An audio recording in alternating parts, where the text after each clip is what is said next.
Will Isagi cut all of the Blue Lock players off? Does Ego secretly hate Nagi, and is that why he lost? And of course, are Rin and Isagi actually better than Sae?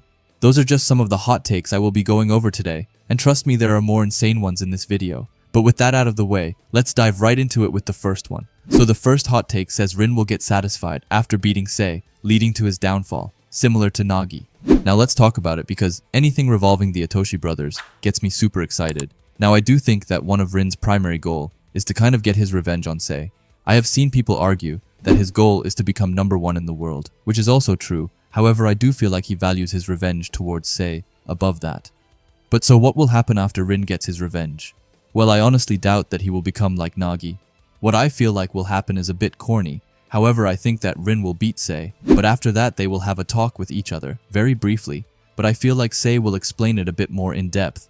While it may not look like it, I feel like he is playing the role like Itachi, and that he is mainly doing all of this to simply protect Rin. After that, I don't see them being buddy-buddy with each other once again, but I think that Rin will at least understand his brother's reasoning, and after that he will continue to focus on his goal against Isagi, on who can become the #1 striker. I do feel like as long as Rin has Isagi to compete with on his side, Rin will never lose motivation and become like what happened to Nagi. Moving on to this one that says Karasu is very underappreciated by the author. Yeah, they got one scene of him in the France game, but that's about it. Now this I would kind of heavily disagree with. I feel like Karasu is one of the players who gets done really solid by the author. He isn't one of the main cast like Isagi and Rin, so he won't have that level of screen time. But compared to some of the other characters, he could be seen as a god. Like, you really want to talk about underappreciated when we have Nanase and Zantetsu chilling on the bench? Karasu has always been a character who has been somewhat near the top, like he was a big thing back at the 3rd selection, not to mention playing a huge part in the U20 game against, well, Japan.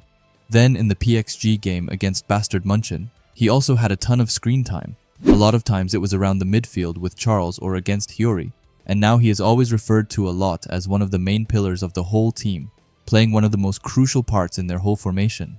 So if you ask me, then I strongly feel like Karasu has gotten a very good amount of plot and screen time from the author. I mean, just look at his counterpart Otoya, who is pretty much dead at this point. The next one says Sae's evolution, or true awakening flow state, will happen in the Japan versus Spain match. Now personally, I somewhat dislike the direction they have gone with Sae. I wanted him to play in a ton more matches. However, with how the story is going, I'm a bit disappointed. Fine, he will soon enough come onto the pitch and be a pillar for Blue Lock, and I also like the comment, thinking that he will have his true awakening in the game against Spain, and more exactly against Bunny. However, I just felt that Sae could have been fleshed out and used so much more. I also see the appeal with keeping him in the darkness so far, but yeah, his true awakening will come out against Spain. I also think that if they win, then he will continue to be in that crazy state. And honestly, I wish for that, but not to drag this out way too much. Sae will for sure lock in like never before against Spain and Bunny. After that, we have a comment saying that Kira will have a character development and score a goal in the U20 World Cup. Now I'm not sure exactly how you want his character to develop, and if you think that he will adapt the Blue Lock philosophy that he once rejected.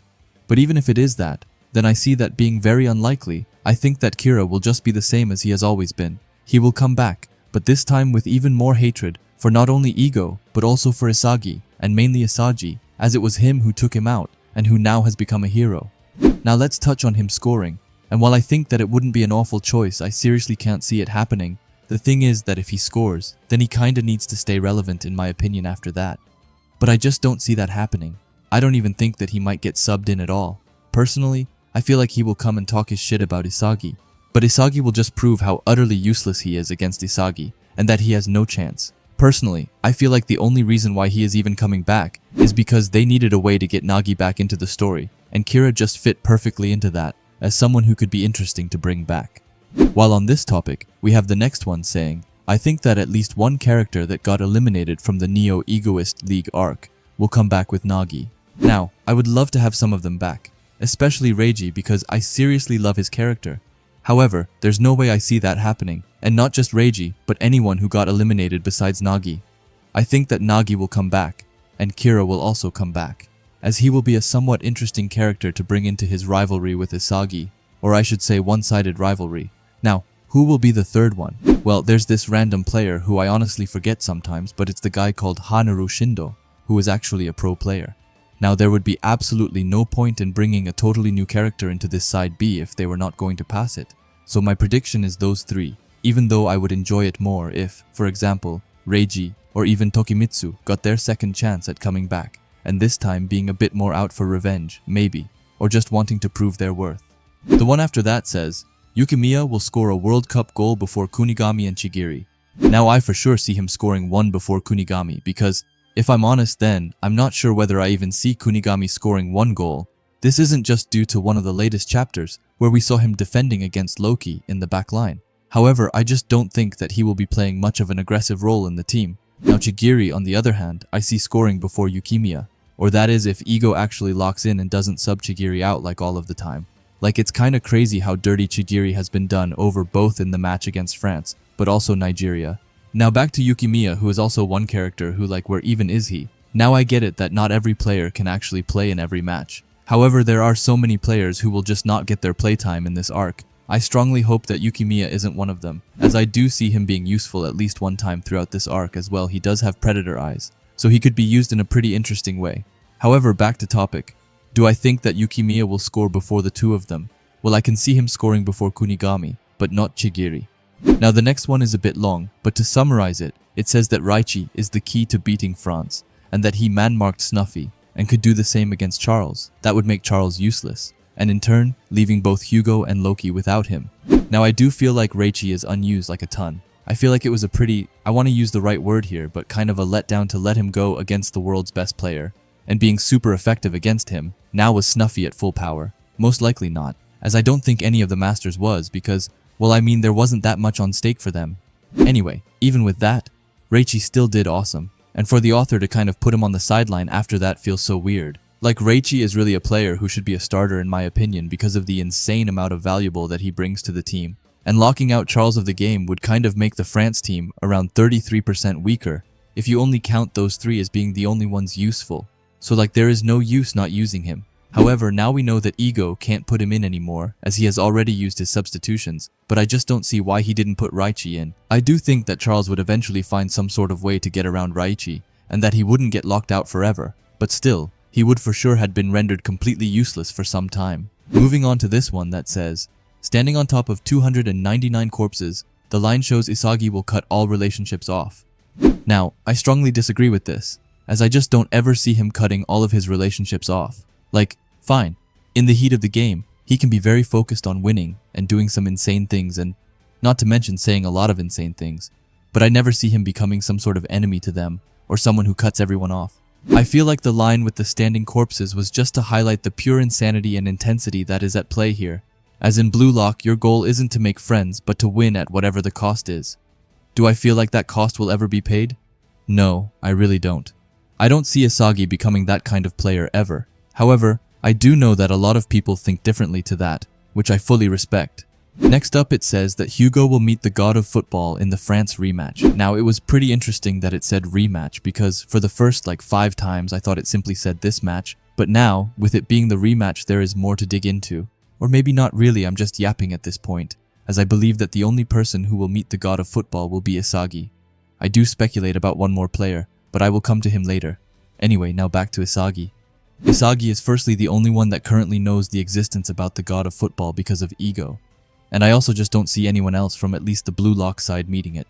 Potentially, maybe Rin if they make it so that it is Rin's and Isagi's last match to decide who will be crowned the best striker. But even then, I still don't really believe it. For sure Isagi is going to meet the god of football, and if there was to be someone else, then I don't think that it will be Hugo, but instead Kaiser. Now I know that some might argue this, and I don't blame you, however I still see Kaiser as being Isagi's ultimate rival, outside of everyone of Blue Locck of course, and I'm just talking about the foreign players. But I strongly just see and picture Kaiser as being Isagi's ultimate rival, so if it were to be someone outside of Isagi who meets the god of football, then I would say that it will be Isagi, and that him and Kaiser would become kind of like how Noah and Ego was, just with the same difference that Isagi wouldn't end up as Ego did. This one says that Sae will assist Sendo in the Japan and Spain game. Now first off, if there is one game where they would potentially do this, I highly doubt that it will be against Spain, and even with that, I don't see them collaborating on a goal anyway. I get why this narrative has come up since, well, Sae was a bit mean to Sendo in the U20 game, and then they will make up when they score a goal together. However, I don't think that it's that special of a moment, so that the author would prioritize it. I do think that Sendo has a pretty decent chance of scoring in the U20 World Cup, but will it be with Sae? Potentially, but probably not. It does make sense for them to do it, but I have trouble seeing it happening. Next is this one. Ego just hates Nagi. He's one of the most talented players, just lost to plot. Now there is a lot of things which I want to talk about here.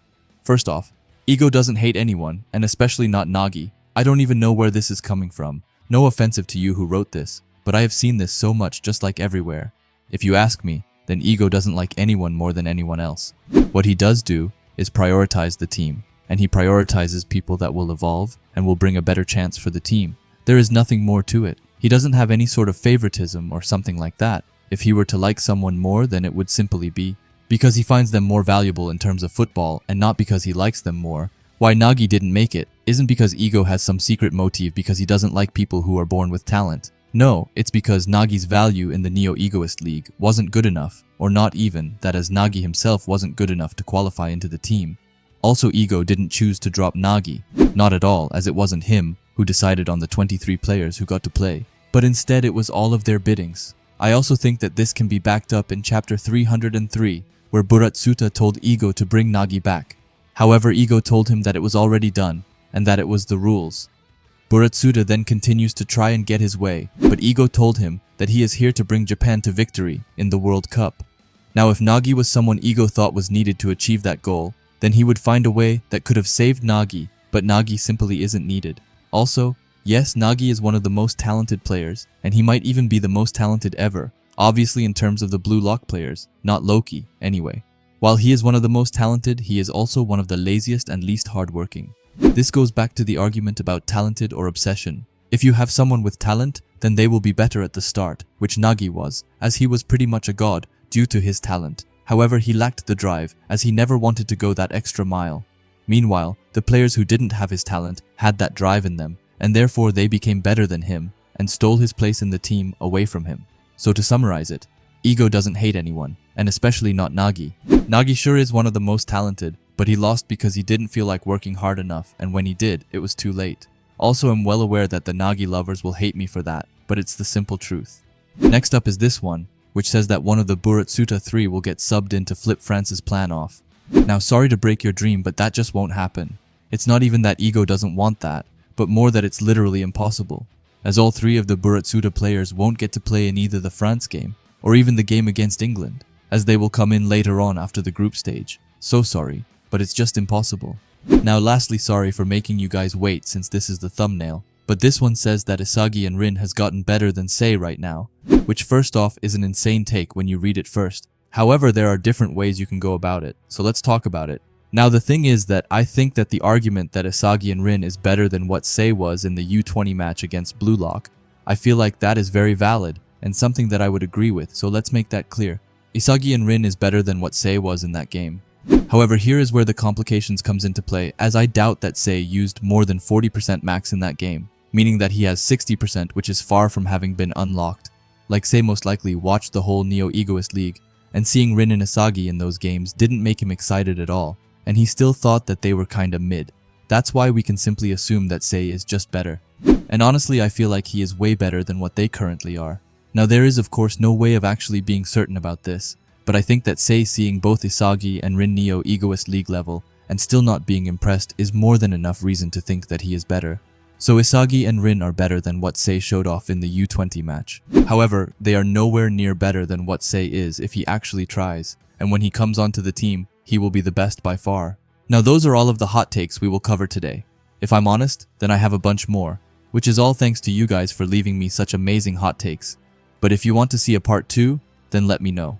Also, let me know which of the hot takes you thought was the most spicy, and even if there are some that you agree with. Anyway, if you like Blue Locck and videos like this, then I would highly suggest you subscribe to this channel, and while you are at it, leave a comment and a like. Also, if you can, hype the video down below, as it helps out with the algorithm a ton. And if you are curious to see another video of mine, then please watch the video that will be popping up on the screen now. Anyway, thanks for watching and have a great day. Bye.